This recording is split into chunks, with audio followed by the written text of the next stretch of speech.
someone had asked a question, what do you do if you have a short arm and small hands? Well, that's a problem, or it can be a problem.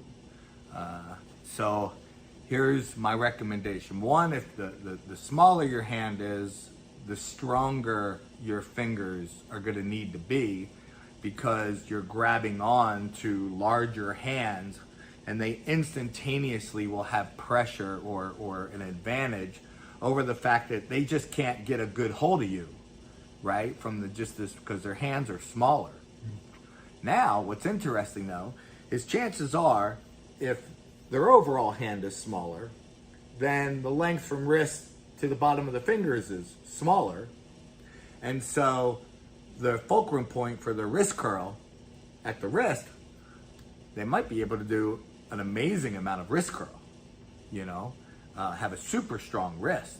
And I've always contended that once you go into the straps, the importance of hand strength transfers to the wrist. Outside the straps, back pressure, hand, fingers, that's very important. Inside the straps, it all transfers to the wrist. So work your wrist. Now, the other reality is if you have a smaller hand and you're a shorter guy, you probably have a shorter arm.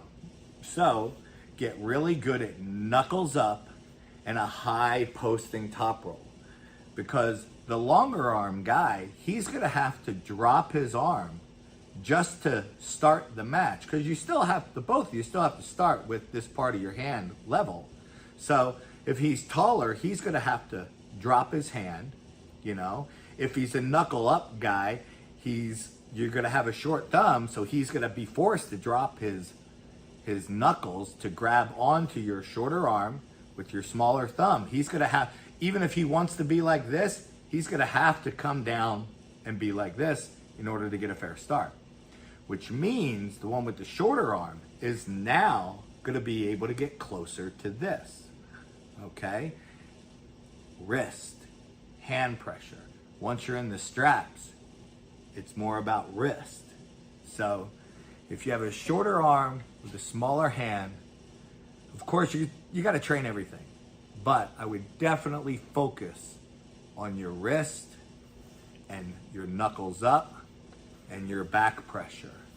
Because as much as that shorter arm and shorter hand guy might want to get into the hook where he's, way more powerful from a leverage standpoint, he's more compact, he's going to have a hard time getting there. Okay? So you might be forced to become a top roller, even when you don't want to be a top roller.